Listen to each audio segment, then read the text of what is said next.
আল্লাহ রাব্বুল আলামিন বলেন কদ আফলাহা মান যাক্কাহা, সে ব্যক্তি সফল হয়ে গেছে যে ব্যক্তি তার আত্মাকে পরিশুদ্ধ করতে পেরেছে। ওয়া কদ খাবা মান দাসাহা, যে ব্যক্তি আত্মাকে পরিশুদ্ধ করতে পারে নাই সে ব্যক্তি ধ্বংস হয়ে গেছে। কিভাবে পরিশুদ্ধ করবেন? তিনটা হাদিস আপনাকে আগে শোনাই। এক, আল্লাহ রাব্বুল আলামিনের হাবিব মুহাম্মদ সাল্লাল্লাহু আলাইহি ওয়াসাল্লাম দরুদ পড়েন, বলেন সাল্লাল্লাহু আলাইহি ওয়াসাল্লাম। তিনি বলছেন যে আল্লাহর এমন কিছু বান্দা আছে যারা জান্নাতে প্রবেশ করবে যাদের অন্তরটা হবে পাখির মতো নরম। কার মতো? পাখির মতো। একটা হাদিস শুনলেন। দুই নম্বর হাদিস, আল্লাহর রাসূল সাল্লাল্লাহু আলাইহি ওয়াসাল্লাম বলছেন শহীদদের আত্মা যখন আল্লাহর কাছে পৌঁছায়, আল্লাহ রাব্বুল আলামিন সেই আত্মাগুলোকে সবুজ রঙের কিছু পাখির মধ্যে প্রদান করেন এবং সেই পাখিগুলো আরশের নিচে লণ্ঠন আছে এখানে বসে থাকে এবং তারা জান্নাতের যে কোনো জায়গায় যায়, ঘুরে খাবার খায়, আবার ফিরে আসে। আল্লাহ পাক তাদেরকে বলেন যে তোমরা কি চাও, তোমরা কি চাও? শহীদরা কিচ্ছু বলতে পারে না। কি চাইবো? আল্লাহ এত নিয়ামত দিয়েছেন, কি চাইবো?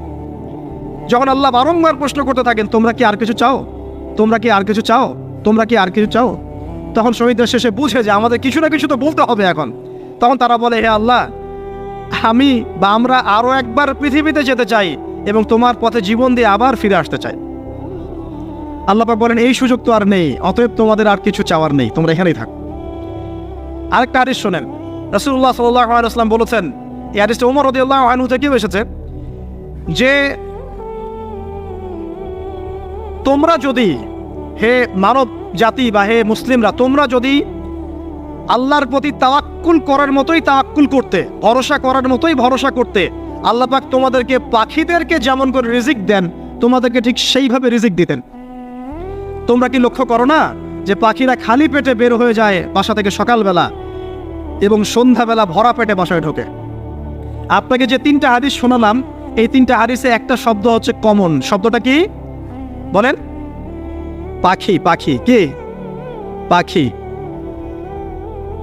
আল্লাহ রাব্বুল আলামিন পাখিদের কাছ থেকে আমাদেরকে শিখতে বলছেন এবং বলছেন যে পাখিদের মনটা হয় খুব নরম, খুব সফট এবং তারা আল্লাহর প্রতি তাওয়াক্কুল করে পূর্ণ মাত্রায়। তারা সকালবেলা ভোরবেলা বের হয়ে যায় এবং সন্ধ্যাবেলা বাসায় ফেরে, খালি পেটে বের হয়, ভরা পেটে বাসায় ফেরে। এবং আল্লাহ পাক সবচেয়ে সম্মানিত মওত যেটা শহীদের মওত, সেই শহীদদের আত্মাকে আল্লাহ পাক পাখির রূপ দিবেন। তাহলে পাখিটার বিষয়ে একটা ফোকাস করা দরকার আছে না? আচ্ছা, এখানে আসেন। পাখির মন হচ্ছে নরম, মানে পাখির মনটা তাসকিয়া, আত্মশুদ্ধিতে পরিপূর্ণ। কদ আফলাহা মান যাক্কাহা, সে ব্যক্তি সফল হলো যার হৃদয়টা পবিত্র, নিষ্পাপ, নিষ্কলুষিত হলো, সে ব্যক্তি সফল হবে ইনশাআল্লাহ।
কোন আকাশে? ওই যে শহীদের রূহ যে আকাশে চলে গেছে, ওই আকাশ।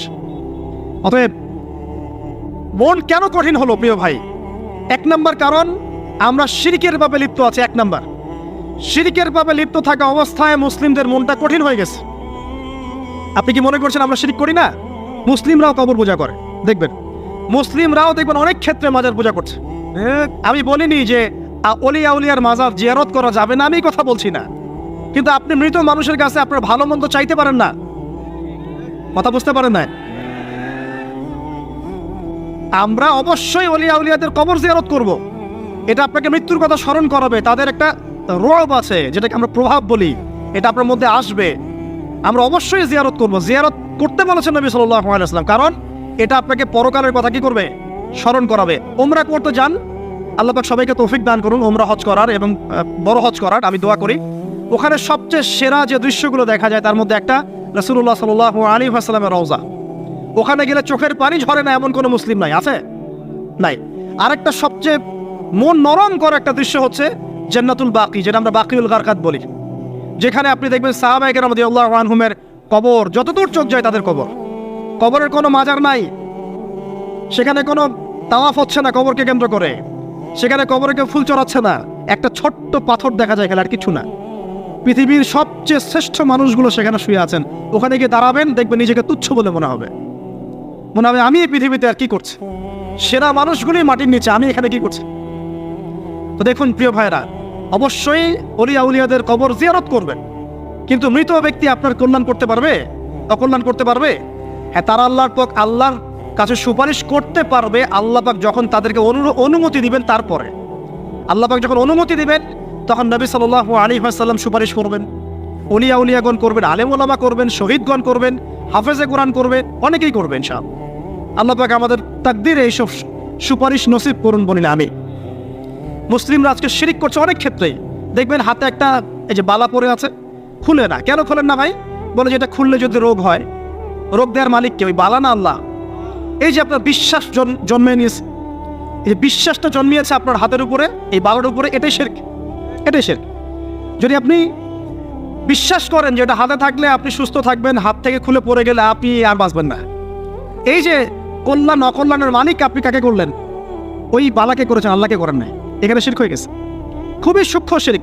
আপনি নামাজ পড়ছেন মনে করেন, এখন কিছু মানুষ আসলো, এখন দেখছেন যে হুজুর তো আমার নামাজ দেখছে, নামাজটা খুব সুন্দর করে পড়ার চেষ্টা করলেন, লম্বা নামাজ, সেজদায় গিয়ে আর উঠছেন না, খুব সুন্দর নামাজ পড়ছেন।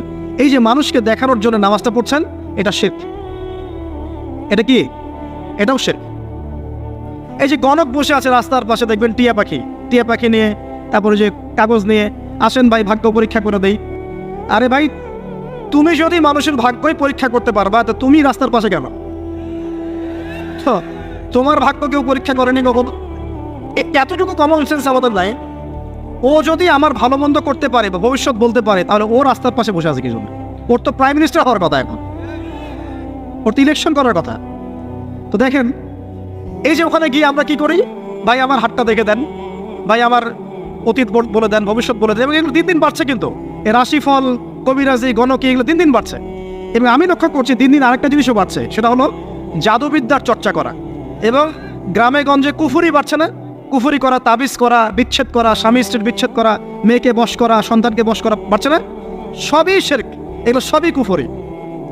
এগুলো মুসলিমরা করছে না। মুসলিমরা এসব শিরকে লিপ্ত আছে বলেই তো অন্তর কঠিন হয়ে গেছে। ফাকাসাত কুলুবুহুম, তাদের অন্তর কঠিন হয়ে গেছে। তো একটা হাদিস বলে এখানে খালি, নবী সাল্লাল্লাহু আলাইহি ওয়াসাল্লাম বলছেন, যদি কেউ কোনো গণকের কাছে যায়, গিয়ে বলে দেখেন তো আমার হাতটা একটু, ও কিন্তু বিশ্বাস করে না যে এ ভবিষ্যৎ বলতে পারে, খালি এমনি বলেছে একটু দেখেন তো, বলার সাথে সাথেই 40 দিনের নামাজ কবুল হবে না। আর যদি তার বলা কথায় বিশ্বাস করে যে হ্যাঁ তোমার ভবিষ্যৎ খুব ভালো, তুমি চাকরি পাবা, এটা করবা সেটা করবা, এবং সে বিশ্বাস করলো হ্যাঁ এটাই হবে, তখন নবী সাল্লাল্লাহু আলাইহি ওয়াসাল্লাম বলছেন সে যেন আল্লাহর পক্ষ থেকে যা নাজিল হয়েছে, মানে এই যে কোরআনুল কারীম, এই কোরআনকে যেন সে অস্বীকার করলো, মানে কুফরি করল। এগুলো আমরা করছি না ভাই? অনেক কিছু করছে। আমরা স্তম্ভের পূজা করছি, অনেক মুসলিম আগুনের পূজা করছে। আগুন জ্বালিয়েছেন, মাথা নত করছেন কেন? আগুনের সামনে আপনি মাথা নত করবেন কেন? আপনি একটা স্তম্ভের সামনে, গাছের সামনে দাঁড়িয়ে মাথা নত করে ধ্যান করবেন কেন? আপনি মেডিটেশন করছেন কি জন্য? আপনাকে নামাজ দেওয়া হয় নাই? 5 ওয়াক্ত নামাজ দেওয়া হয় নাই? নামাজের চেয়ে বড় মেডিটেশন কিছু আছে নাকি? আপনি ধ্যান করছেন কি জন্য? অনেক মুসলিম তো জিনের উপাসনা করে।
হারাম রিজিক, যখন আপনি হারাম রিজিকে যাচ্ছেন, সুদ, ঘুষ, আপনার দুর্নীতি, আপনার এই যে অন্যের সম্পদ আত্মসাৎ করা, হালাল হারামের পরোয়া না করা, এই রিজিক দিয়ে যখন আপনার দেহ, রক্ত, মাংস গঠিত হচ্ছে, আপনার কলবটা শক্ত হয়ে যাচ্ছে।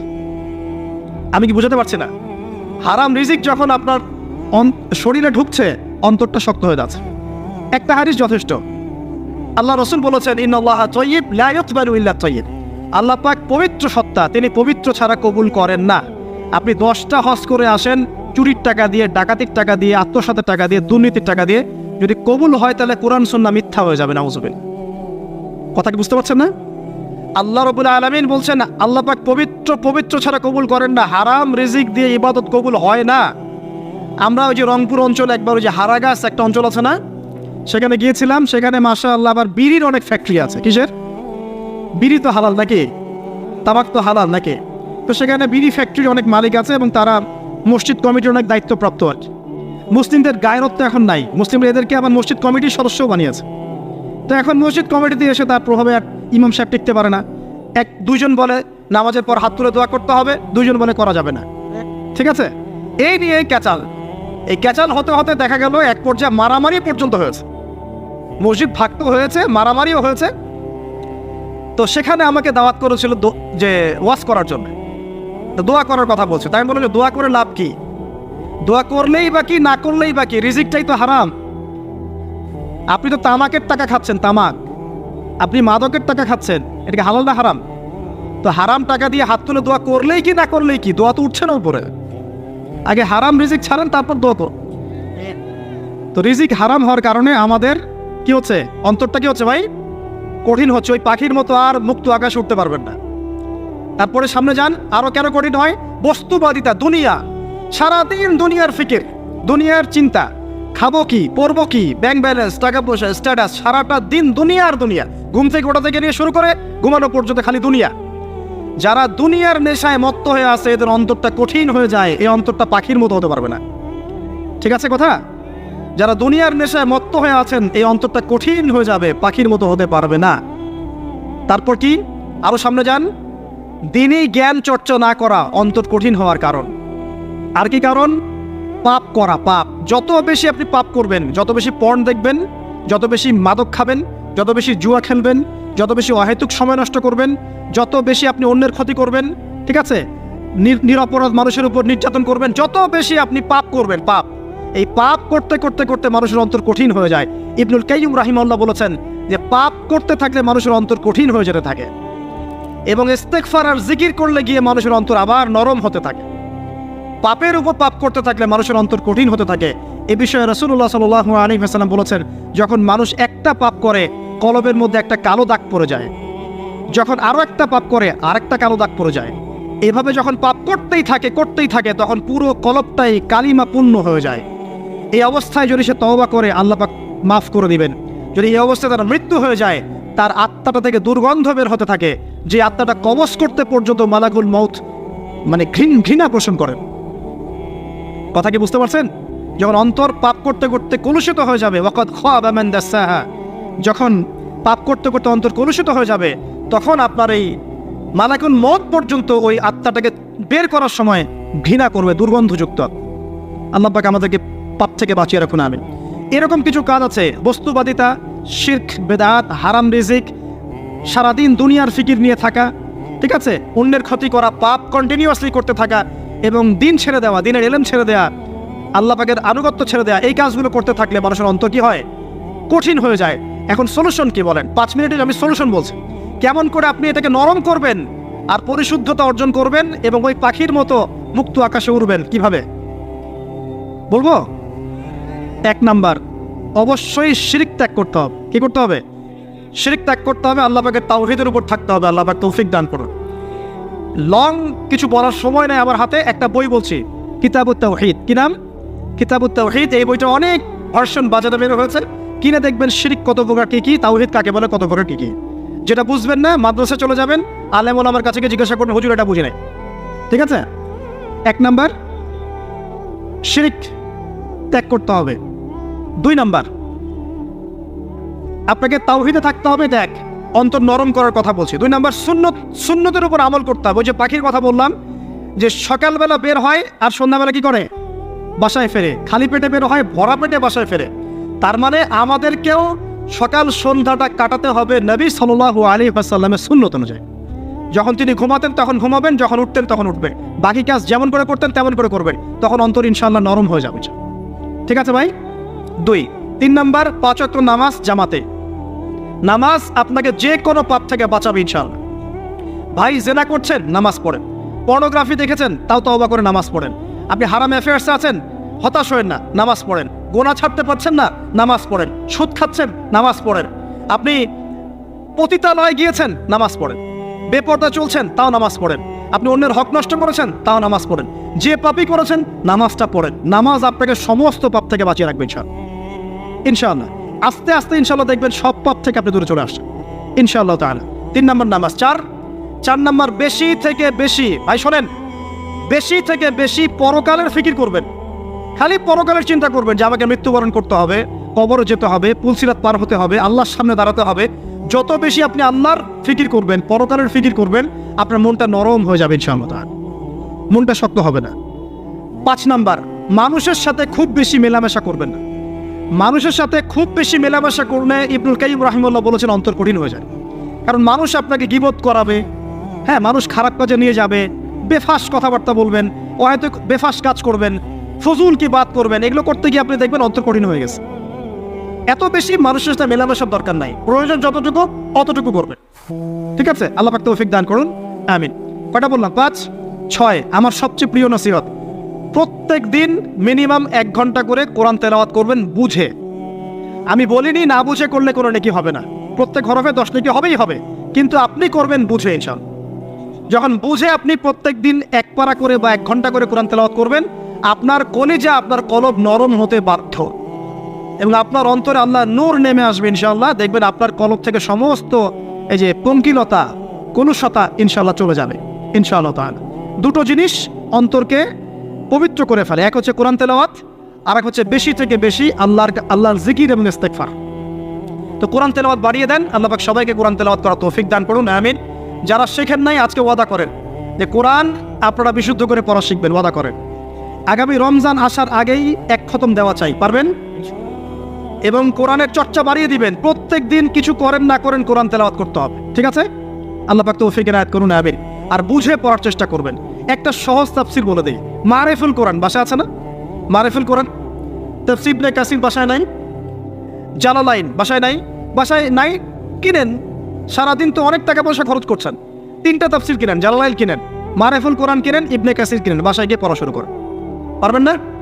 যে আয়াতটা বুঝবেন না, ওলামায়ে কেরামের কাছে যাবেন, গিয়ে বলবেন হুজুর এটা বুঝি নাই, বুঝাই দেন। নিজে নিজে ব্যাখ্যা করতে যাবেন না, ব্যাখ্যা করলে দেখবেন একজন পণ্ডিত বেরোছে, কিছু পণ্ডিত কোরআন পড়ে বলে কোরআনই মানি, হাদিস মানি না। এরকম পণ্ডিত দেখেন নাই? কোরআনই মানি, হাদিস আর মানি না। কারণ আল্লাহ নাকি, নাউজুবিল্লাহ, কোরআনে নাকি আল্লাহ পাক হাদিস মানতে বলে নাই, ও নাকি পায় নাই। এই জন্য দেখলাম সুবহানাল্লাহ, নামাজ পড়তেছে, কোরআন থেকে নামাজ পড়তেছে, হাদিসের কোনো হেদায়েত নিবে না। মানে কীরকম, যে হাত আবার ঠিকই বাঁধতেছে, হাত বাঁধতেছে, রুকু করতেছে, সেজদা করতেছে, এগুলো আবার কোথায় পাইলো আল্লাহ ভালো জানেন। হাত এভাবে বাঁধতেছে, এভাবে হাতটা বাঁধা কোরআনে কোথায় আছে আমি পাইলাম না কোথাও। ঠিক আছে, তা হাদিস ছাড়া কি এগুলো আসবে? হাত বাঁধ, সেজদায় গিয়ে সুবহান রব্বিয়াল আলা বলছে না, বলছে আসলামতু লিরাব্বিল আলামিন। এটা কোরআন থেকে বলছে। অথচ নবী সাল্লাল্লাহু আলাইহি ওয়াসাল্লাম হাদিস থেকে বলছেন সুবহান রব্বিয়াল আলা, সুবহান কুদ্দুসুন রব্বুল মালাইকাতি ওয়ার রূহ, সুবহানাকাল্লাহুম্মা রাব্বানা ওয়া বিহামদিকা আল্লাহুম্মা ইগফির। এগুলো নাই, ও বলছে আসলামতু লিরাব্বিল আলামিন। মানে কোরআন মানি, হাদিস মানি না। এত বেশি পণ্ডিত হওয়ার দরকার নাই। এরা হচ্ছে ইচরা পাকা টাইপের পণ্ডিত। ওমর রাদিয়াল্লাহু আনহুর যুগে বেঁচে থাকলে এদেরকে পিটাই সোজা করে ফেলাইতে হবে। ফাইজলামি শুরু করছে, কোরআন মানি, হাদিস মানি না। আল্লাহ পাক কোরআনে বলছেন ওয়া মা আতাকুমুর রাসূলু ফাখুযু, রাসূল যা দিয়েছেন তা গ্রহণ করো। ওয়া মা নাহাকুম আনহু ফান্তাহু, রাসূল যা নিষেধ করছেন দূরে থাকো। রাসূল যা দেন সেটা হাদিস না, রাসূল যা দেন সেটা সুন্নাহ না। সুন্নাহ তো সে মানেই না, আলটিমেটলি সে কোরআনই মানে না। তো আসল কথা হচ্ছে এইসব ফিতনা থেকে বেঁচে থাকবেন। কোরআন তেলাওয়াত বাড়িয়ে দেন। কয়টা বলছি? 5টা 6টা। 7 নাম্বার, বেশি থেকে বেশি ইস্তেগফার সারাদিন পড়বেন। আস্তাগফিরুল্লাহ ওয়া আতুবু ইলাইহি, আস্তাগফিরুল্লাহ ওয়া আতুবু ইলাইহি, আস্তাগফিরুল্লাহ আল্লাযী লা ইলাহা ইল্লা হুয়াল হাইয়ুল কাইয়ুম ওয়া আতুবু ইলাইহি। প্রত্যেকদিন পড়তে হবে 100 বার করে। কতবার করে? 100 বার। 8 নাম্বার, বেশি বেশি আল্লাহর জিকির, চলতে ফিরতে জিকির। সুবহানাল্লাহ, আলহামদুলিল্লাহ, লা ইলাহা ইল্লাল্লাহ, আল্লাহু আকবার, লা হাওলা ওয়ালা কুওয়াতা ইল্লা বিল্লাহ। বলবেন হাসবুনাল্লাহু ওয়া নি'মাল ওয়াকিল। ঠিক আছে, সুবহানাকাল্লাহুম্মা রাব্বানা ওয়া বিহামদিকা আল্লাহুম্মা ইগফিরলি, সুবহানাল্লাহি ওয়া বিহামদিহি আদাদা খালকিহি ওয়া রিদা নাফসিহি ওয়া জিনাতা আরশিহি ওয়া বিদায়াতা কালিমাতিহি। যত জিকির আছে সব করবেন, জিকির বাড়াবেন। যত জিকির বাড়াবেন অন্তর পরিশুদ্ধ হবে ইনশাআল্লাহ আযজা ওয়া জাল। কয়টা বলছে? 8। আর 2টা বলি। 9, অন্যের হক নষ্ট করবেন না। অন্যের হক নষ্ট করলেই মন কঠিন হয়ে যাবে। অন্যের হক নষ্ট করবেন না, বরং মানবতার কল্যাণে কাজ করেন। যে কাজগুলো মানব সেবামূলক সেগুলো করেন। রক্তদান কর্মসূচি করেন, গাছ লাগান, এতিমের মাথায় হাত বোলান, বিধবার খোঁজ খবর নেন। ঠিক আছে, মেয়েদের সেলাই মেশিন কিনে দেন, মানুষের উপকারে কাজ করেন। দেখবেন আপনার মনটা নরম হয়ে যাবে ইনশাআল্লাহ। যার মন নরম এবং যার মনের মধ্যে সততা আছে, আল্লাহ পাক ইনশাআল্লাহ সেখানে অবশ্যই হেদায়েত ঢালবে ইনশাআল্লাহ তাআলা। আর 10 নম্বর, সবচেয়ে শেষ হচ্ছে যে কবর জিয়ারত করবেন বেশি বেশি করে, এবং নিজের মৌতের কথা স্মরণ করে আল্লাহর কাছে বেশি বেশি দোয়া করবেন। কি দোয়া করবেন? ইয়া মুকাল্লিবাল কুলুব সাব্বিত কলবি আলা দীনিক, ইয়া মুসাররিফাল কুলুব সাররিফ কুলুবানা আলা তাআতিক। এই দোয়াগুলো করবেন ইনশাআল্লাহ। এবং কবর জিয়ারত করবেন সপ্তাহে সপ্তাহে, পারলে 2 দিন 3 দিন পর পর কবরস্থানে যাবেন। ইনশাআল্লাহ দেখবেন আপনার মন নরম হবে ইনশাআল্লাহ আযজা ওয়া জাল। এখনকার এই সভ্যতা এসে কবরস্থানকে সমাজ থেকে দূরে সরিয়ে দিয়েছে। অথচ আগে মুসলিমদের কবরস্থান ছিল মসজিদের পাশে। 5 ওয়াক্ত নামাজ পড়তো, কবর জিয়ারত করে বাসায় যেত। 5 ওয়াক্ত নামাজ পড়তে আসতো, কবরকে দেখতো, পরকালের কথা স্মরণ হতো। এখন কবরস্থান ওই যে দূরে, সারা জীবনে একবার যায় কিনা সন্দেহ আছে। এই 10টা কাজ যদি আপনারা করতে পারেন ইনশাআল্লাহ তাআলা, আমাদের কলবটা ইনশাআল্লাহ নরম হবে, আত্মশুদ্ধি অর্জিত হবে। আর এগুলোর পাশাপাশি অবশ্যই আল্লাহওয়ালা, আত্মশুদ্ধিওয়ালা মানুষের সহমতে গিয়ে থাকবেন। আল্লাহওয়ালা, আত্মশুদ্ধিওয়ালা মানুষের সহমতে গিয়ে থাকবেন, তাদেরকে দেখেই দেখবেন মনটা নরম হয়ে যাবে ইনশাআল্লাহ। ইলমি পরিবেশে থাকেন, দ্বীনি পরিবেশে থাকেন, আমর বিল মারুফ নাহি আনিল মুনকারের কাজ করেন। 3 দিন 7 দিন 40 দিন যতদিন পারেন আল্লাহর পথে সময় লাগান, সময় লাগান। আমি এটাকে আপনার আত্মশুদ্ধির জন্য বলছি, এটাই একমাত্র পথ পদ্ধতি আত্মশুদ্ধির, এটা বলছি না। এখানে গেলে আপনি ইনশাআল্লাহ আপনার ইসলাহ এবং সংশোধনের জন্য কাজ করতে পারবেন। আল্লাহ রাব্বুল আলামিন আমাদের সবার কলবগুলোকে পরিচ্ছন্ন করুন। আল্লাহ পাক আমাদের সবাইকে শিরকের পাপ থেকে বাঁচিয়ে রাখুন, হৃদয় কঠিন হওয়া থেকে বাঁচিয়ে রাখুন। আল্লাহ পাক আমাদেরকে বেশি থেকে বেশি কোরআন তেলাওয়াত করার তৌফিক দান করুন, দ্বীনি জ্ঞান চর্চা করার তৌফিক দান করুন। আল্লাহ পাক আমাদের সবাইকে হারাম রিজিক, জেনা, সুদ, ঘুষ থেকে বাঁচিয়ে রাখুন। আল্লাহ পাক আমাদেরকে পরকালীন চেতনায় এই দুনিয়ার জীবন কাটানোর তৌফিক এনায়েত করুন। আমি হাদিসটা কঠিন। রাসূলুল্লাহ সাল্লাল্লাহু আলাইহি ওয়াসাল্লাম বলেছেন, যখন নবীর নাম উচ্চারিত হবে তখন বলবেন কি? সাল্লাল্লাহু আলাইহি ওয়াসাল্লাম। নবী সাল্লাল্লাহু আলাইহি ওয়াসাল্লাম বলেছেন, মান তারাকা সালাতান মুতাআম্মিদান ফাকাদ কাফারা। মান মানে যে কেউ, তারাকা মানে ছেড়ে দিল, ত্যাগ করলো, সালাতান মানে নামাজ, মুতাআম্মিদান মানে ইচ্ছাকৃতভাবে, ফাকাদ কাফারা সে ব্যক্তি কুফরি করলো। এই হাদিসটাকে আগে শুনেছেন? আলেম ওলামারা জানেন, কিন্তু আপনারা কি জানেন? মান তারাকা সালাতান মুতাআম্মিদান ফাকাদ কাফার, যে ব্যক্তি ইচ্ছাকৃতভাবে, বিনা ওজরে, কোনো ওজর নাই, ইচ্ছাকৃতভাবে নামাজ ছেড়ে দিল, ত্যাগ করলো, সে ব্যক্তি কুফরি করলো। এখন আপনি বলেন কুফরি যে ব্যক্তি করে সে কি হয়? যদি আমরা ধরেও নেই সে মন থেকে নামাজ অস্বীকার করে না, অলসতা বশত পড়ে নাই, তারপরেও তো কাজটা ফাঁসেকি, তাই নয় কি? আচ্ছা, তো আজকের প্রথম নসিহত হচ্ছে 5 ওয়াক্ত নামাজ মৃত্যুর আগ পর্যন্ত কেউ ছাড়বেন না। আমার সাথে ওয়াদা করেন যে ইনশাআল্লাহ আগামী যতদিন বেঁচে থাকবো 5 ওয়াক্ত নামাজ জামাতে পড়ার চেষ্টা করব, যদি জামাত না পাই একা পড়ার চেষ্টা করব। আল্লাহ পাক তৌফিক দান করুন, আমিন। আজকে যদি এই কথাটাই শুধু বাসায় নিয়ে যেতে পারেন, 5 ওয়াক্ত নামাজ আর জীবনে ছাড়বো না, আমাদের আজকের মাহফিল সফল। আর আজকে যদি অনেক কথাবার্তা হয় ওয়ার্ল্ড অ্যাফেয়ার্স নিয়ে, ইকোনমিক্স নিয়ে, শেষ জামানা নিয়ে, ঠিক আছে, আমাদের সমকালীন ফিতনাগুলো নিয়ে, কিন্তু দিন শেষে বাড়িতে যদি কিছু না নিয়ে যেতে পারেন তাহলে আলোচনায় এসে কোনো লাভ নাই। এই ছবি তোলাতুলি, ভিডিও করা, হ্যাঁ, স্লোগান দেয়া, আইওয়াজ শোডাউন করার মধ্যে কোনো ফায়দা নাই। ফায়দা কিসে? কদ আফলাহা মান যাক্কাহা। আল্লাহ পাক সূরা শামসের মধ্যে বলছেন কদ আফলাহা, সে ব্যক্তি সফল হয়ে গেল। সে ব্যক্তি সফল হয়ে গেল মানে সে জান্নাতে চলে যাবে ইনশাআল্লাহ। কে? মান যাক্কাহা, যে ব্যক্তি তার নফসটাকে, তার এই যে কলব, এটাকে পরিশুদ্ধ করতে পেরেছে, সে ব্যক্তি সফল হয়ে গেল। ওয়াকাদ খাবা মান দাসাহা, যে ব্যক্তি তার নফসটাকে পরিশুদ্ধ করতে পারলো না, সে ব্যক্তি ধ্বংস হয়ে গেল। নফস কিভাবে পরিশুদ্ধ হবে এটা আমাদের আজকের আলোচনার টপিক। তার আগে আমরা বলি 5 ওয়াক্ত নামাজ ছাড়া নফস কখনো পরিশুদ্ধ হবে না। তো আজকে আমরা অনেক যদি আলোচনা করি, বাসায় কিছু নিয়ে যেতে না পারি, তাহলে আলোচনার কোনো লাভ নাই, কোনো ফায়দা নাই। মানুষকে দেখানো, তাকবীর দেয়া, এই যে আমাকে প্রোটোকল দিয়ে নিয়ে আসলেন, ঠিক আছে, ভালোবাসা ভালোবাসার জায়গায়, কিন্তু দিন শেষে যদি আমরা আল্লাহর সামনে আত্মসমর্পণ করতে ব্যর্থ হই, তাহলে এই মাহফিলগুলোর বরকত নষ্ট হয়ে যাবে। আমরা কি চাই যে মাহফিলের বরকত নষ্ট হয়ে যায়? আসরের জামাত আমরা আদায় করেছি, এই জামাত আমাদেরকে শৃঙ্খলা শিখিয়েছে, শেখায় নাই? একজন ইমাম লিড দিলেন নামাজে, আপনারা তাকে ফলো করলেন, তাই নয় কি? এটাই তো হচ্ছে মুসলিম উম্মার বৈশিষ্ট্য। মুসলিম উম্মা হবে শৃঙ্খলাবদ্ধ জাতি, যাদের প্রতিটা কাজ হবে সুশৃঙ্খল। আর আমাদের কাজগুলো কি এখন সুশৃঙ্খল? আমরা কিন্তু উশৃঙ্খল জীবনযাপন করি। দেখবেন ওই যে একটা হাদিস আছে শেষ জামানায়, যে নারী পুরুষের পোশাক পরবে, পুরুষ নারীর পোশাক পরবে। এই যে উশৃঙ্খলতা দেখেন না এখন শেষ জামানায়। আপনি দেখবেন এমন এক শ্রেণীর মেয়ে বের হয়েছে বাজারে, রাস্তাঘাটে, সমাজে, যারা কাপড় পরবে কিন্তু কাপড় পরেও নগ্ন থাকবে।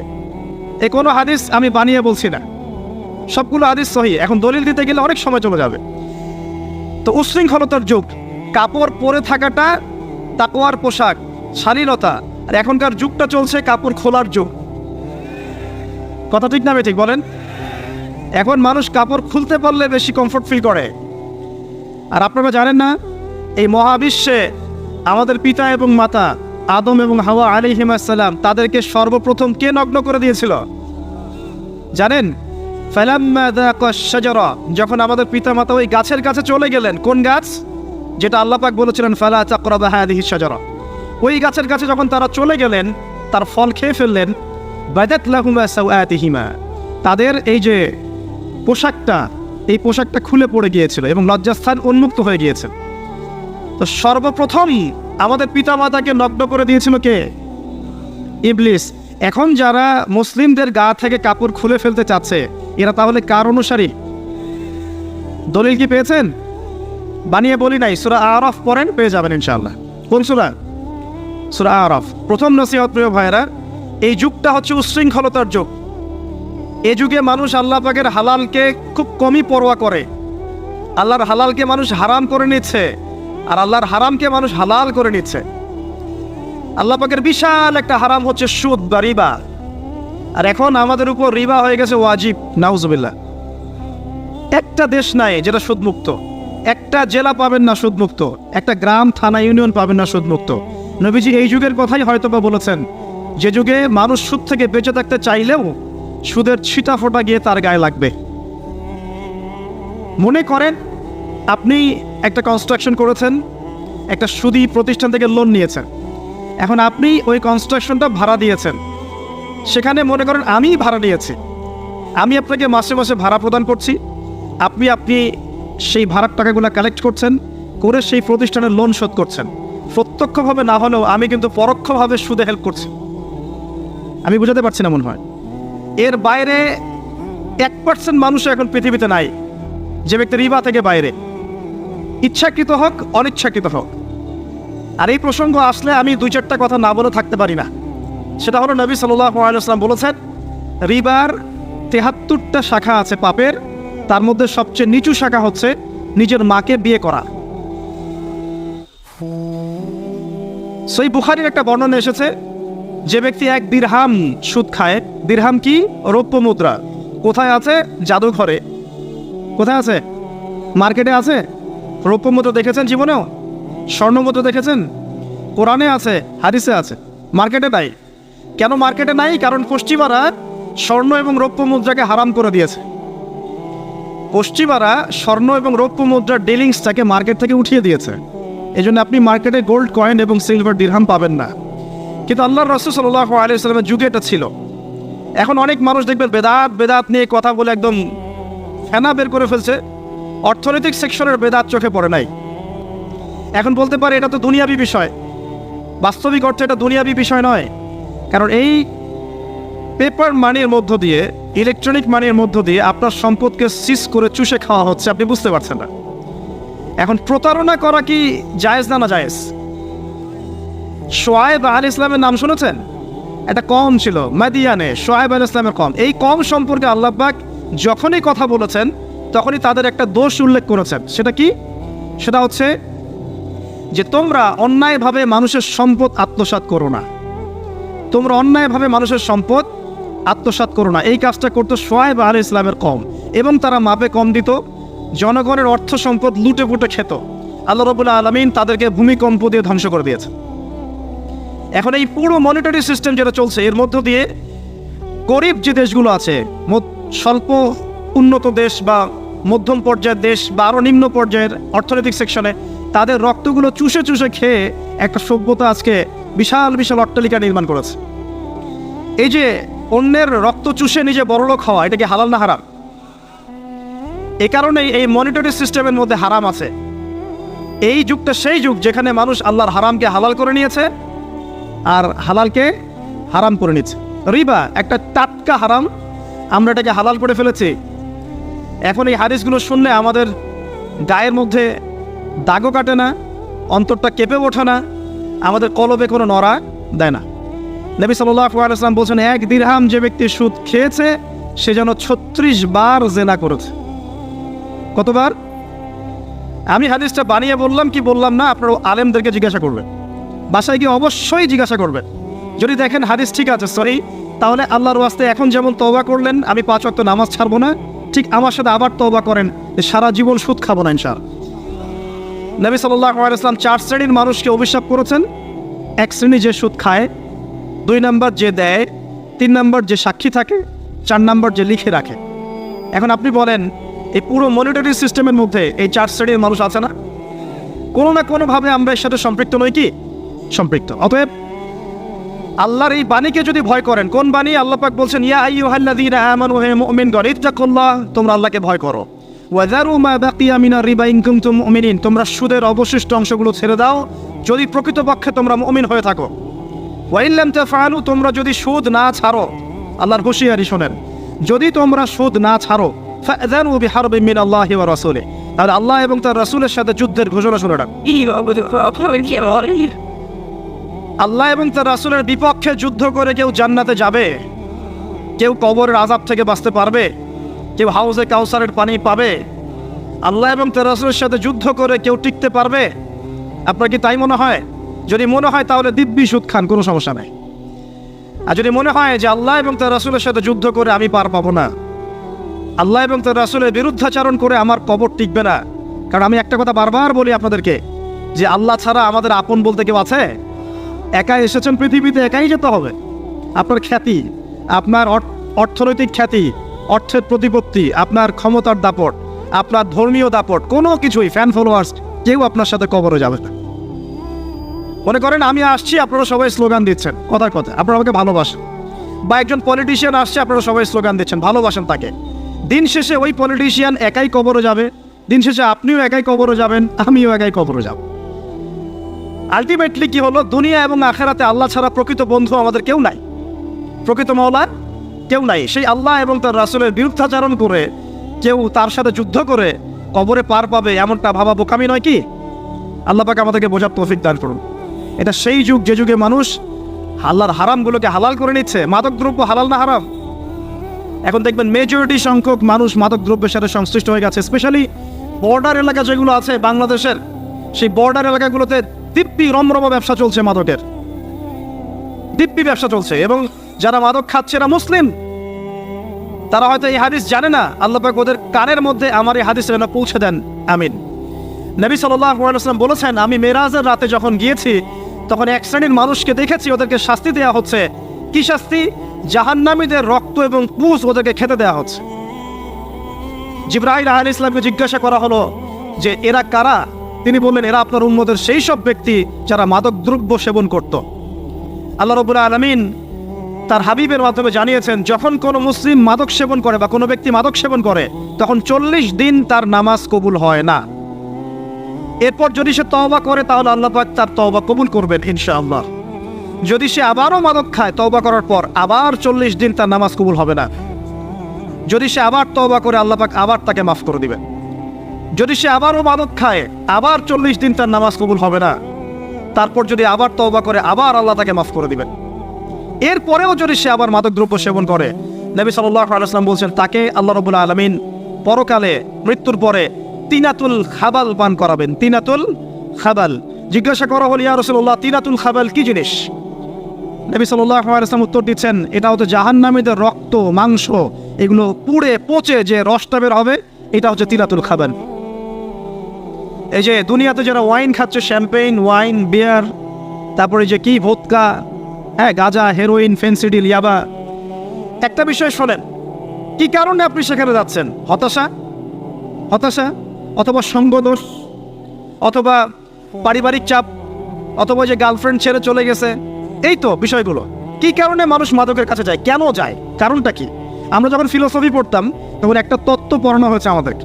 তত্ত্বটার নাম হচ্ছে কার্যকারণ তত্ত্ব। মানে প্রত্যেকটা কাজের পিছনে একটা কারণ থাকে, ঠিক আছে? এই যে মুসলিমরা নামাজ পড়ে কেন? আল্লাহর জন্য।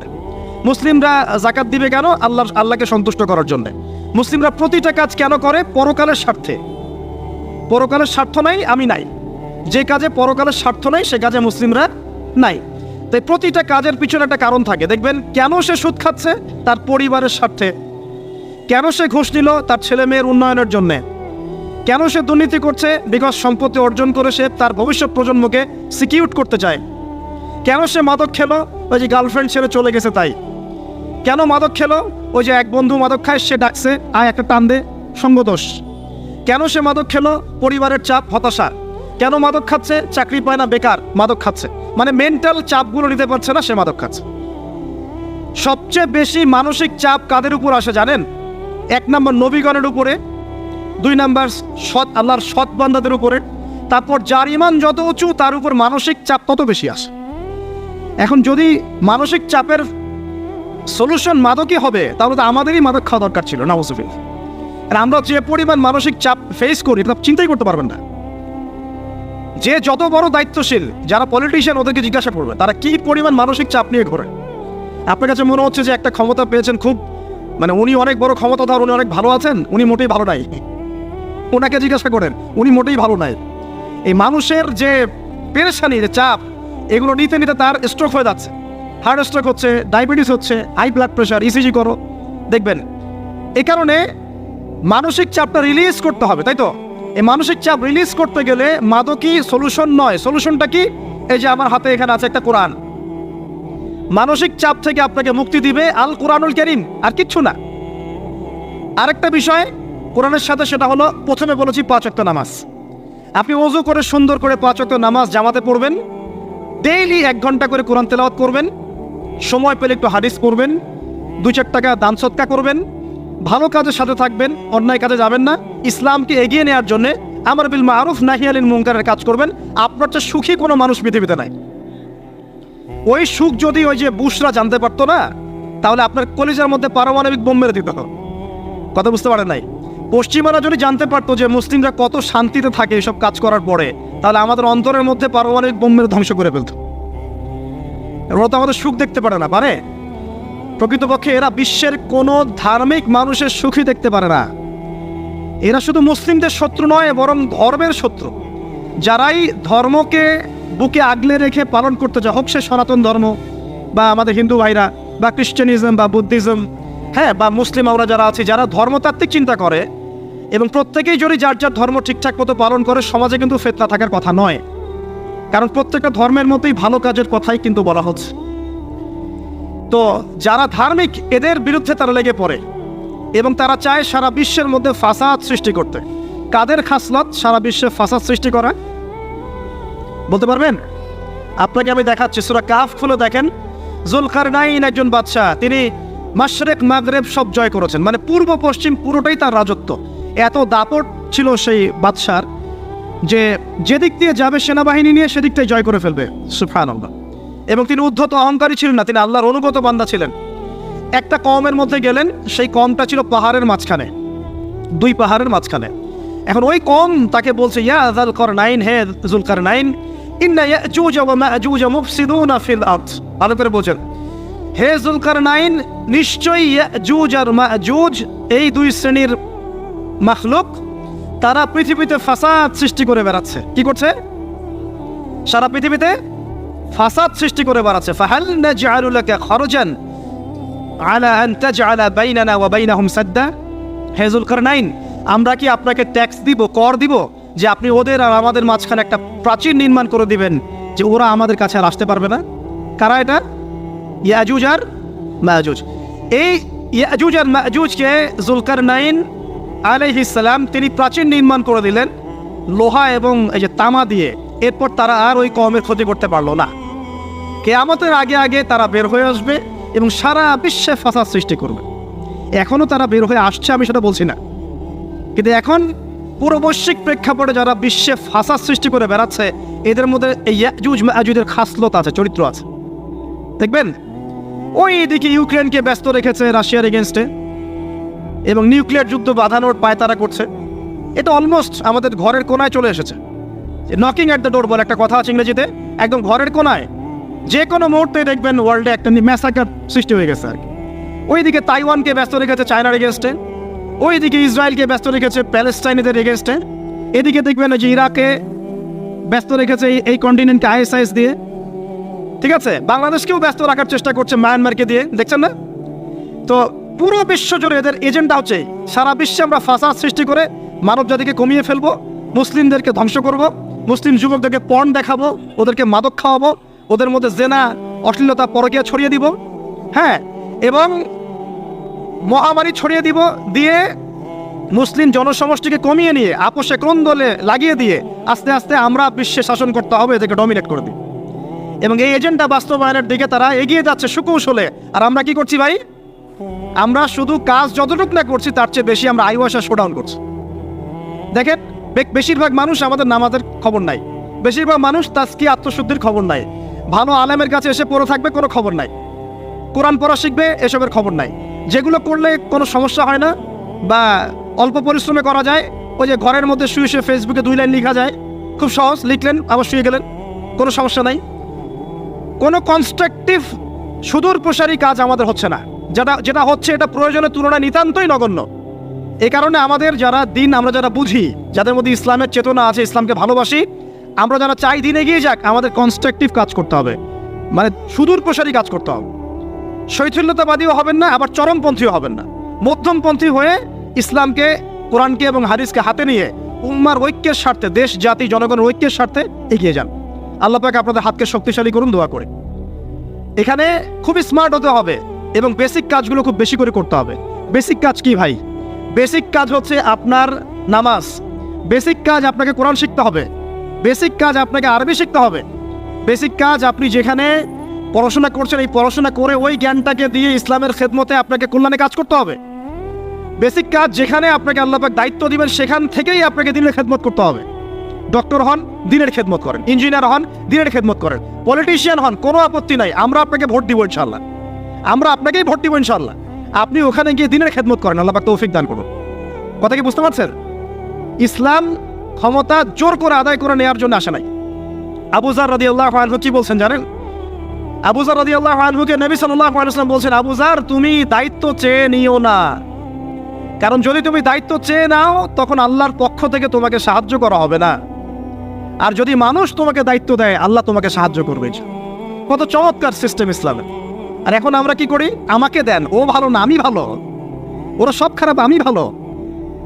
বুঝতে পারছেন না কিয়ামতের মাঠে কি কঠিন হিসাবটা দিতে হবে। আল্লাহ পাক আপনাদেরকে বোঝার তৌফিক দান করুন।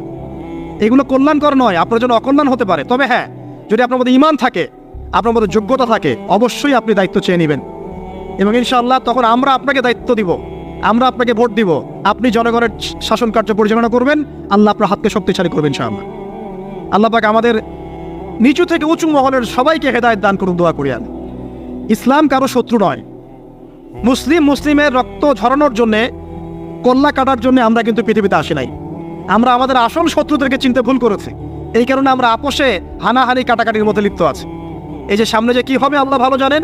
দেখবেন কত মানুষ যে মুসলিম মারামারি করে মারা যাবে আল্লাহ ভালো জানেন। এগুলো কাম্য নয়। আল্লাহ পাক আমাদেরকে বোঝার তৌফিক দান করুন। দেখুন ভাই, এই যুগের কথা বলতে গিয়ে এখানে আসলাম। ওই যে যুলকারনাইন যে ইয়াজুজ মাজুজের কথা বললো, এখনকার বিশ্ব যারা পরিচালনা করে দেখবেন তাদের মধ্যে ওই ফাসাদ সৃষ্টি করার এই খাসলতটা থেকেই গেছে। সারা বিশ্বে এরা ফাসাদ সৃষ্টি করছে। আমি কিন্তু বলিনি এরা ইয়াজুজ মাজুজ, কথাকে আবার অন্যদিকে নিয়ে যায় না, আমি কিন্তু এই কথা বলি নাই। আমি বলছি তাদের মধ্যে এই চরিত্র দেখা যায়। এই যুগ সেই যুগ যখন আপনি মাদককে হালাল করে নিচ্ছেন, রিবাকে হালাল করে নিচ্ছেন, বেহায়াপনাকে হালাল করে নিচ্ছেন, কাপড় খোলাকে হালাল করে নিচ্ছেন। আপনি মুসলিম হয়েও দেখবেন শিরকে লিপ্ত আছেন। সুন্নতে লেবাস আছে কিন্তু আকীদার মধ্যে বেদাত থেকে গেছে। আপনি মুসলিম হয়ে হালাল হারাম রিজিকের পরোয়া করছেন না, দিনের বেসিক জিনিসগুলো শিখছেন না। আল্লাহ পাক এই যুগের ফিতনাগুলো থেকে আমাদের মুসলিমদেরকে হেফাজত করুন, আমিন। কিভাবে সাফল্য অর্জন করবেন, আমি একটা পয়েন্ট আজকে উল্লেখ করে এই পয়েন্ট থেকে আলোচনা গুটিয়ে নিব ইনশাআল্লাহ। আমি জাস্ট একটা পয়েন্ট বলছি আপনাকে।